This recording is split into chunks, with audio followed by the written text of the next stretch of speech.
राज्याच्या राजकारणात अजून एक ट्विस्ट पाहायला मिळालाय। तुम्ही म्हणाल हा ट्विस्ट काय, तर ऐका। राज्यात विधानसभा निवडणुकीत महायुतीला प्रचंड बहुमताने विजय मिळाला। डिसेंबरमध्ये सरकारही स्थापन झालं, पण महायुतीतील ज्येष्ठ नेत्यांपैकी असलेल्या छगन भुजबळ यांच्या मंत्रिपदाविषयी काहीच हालचाल झाली नाही। त्यांना डावलून अनेकांना संधी मिळाली। छगन भुजबळ यांना मंत्रिपद न मिळाल्यामुळे ते नाराज होते। जहां नहीं चैना वहां नहीं रहना असं म्हणत भुजबळांनी वेगळा निर्णय घेण्याचं देखील ठरवलं होतं।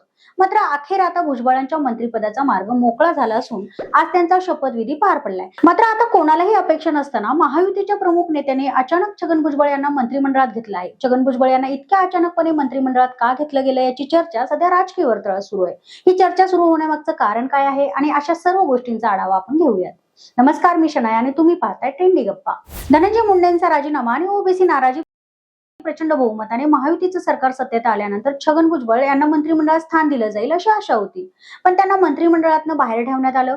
बीडमधील घटनाक्रमाच्या नंतर धनंजय मुंडे यांनी मंत्रिपदाचा राजीनामा दिला, तेव्हापासून भुजबळ यांना पुन्हा मंत्रिपद दिलं जाणार अशी चर्चा सुरू होती आणि आता ती खरी ठरली आहे। मसाजोगचे सरपंच संतोष देशमुख हत्या प्रकरणामध्ये धनंजय मुंडे यांचा राजीनामा घेण्यात आला।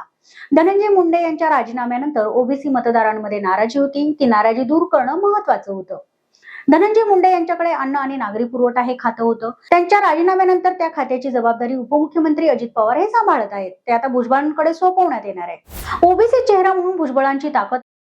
ओबीसी कोट्यातून मराठा समाजाला आरक्षण देण्याच्या मागणीला छगन भुजबळ यांनी कडाडून विरोध केला होता। मनोज जरांगे पाटील यांनी त्यावरून भुजबळांवर टीकेची झोडी उठवली होती। मात्र मराठा आरक्षण आंदोलन ऐन भरात असताना छगन भुजबळ जराही डगमगले नव्हते। त्यांनी ओबीसी कोट्यातून मराठा समाजाला आरक्षण देण्याच्या मागणीला विरोध केला होता। मनोज जरांगे यांच्या आंदोलनाचा भर असताना कोणताही नेता त्यांच्या विरोधात जात नव्हता, तेव्हा छगन भुजबळ हे खंबीरपणे दंड थोपटून उभे राहिले होते। यानंतर पंकजा मुंडे, लक्ष्मण हाके यांच्यासारख्या नेत्यांनी ओबीसी आरक्षणाच्या रक्षणाची भूमिका मांडायला सुरुवात केली होती। त्यामुळे आज देखील छगन भुजबळ हेच महाराष्ट्रातील सर्वात मोठे ओबीसी नेते म्हणून ओळखले जातात। याच कारणामुळे छगन भुजबळ यांचा मंत्रिमंडळात समावेश केला असण्याची शक्यता आहे।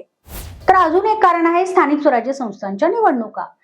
महानगरपालिका, नगरपालिका, जिल्हा परिषद आणि ग्रामपंचायतीच्या या निवडणुकीत जातीचा फॅक्टर आणि पर्यायाने ओबीसी फॅक्टर निर्णायक ठरण्याची शक्यता आहे। अशा वेळी छगन भुजबळ यांच्यासारख्या बड्या ओबीसी चेहऱ्याला मंत्रिमंडळातून दूर ठेवल्यास राजकीय फटका बसू शकतो।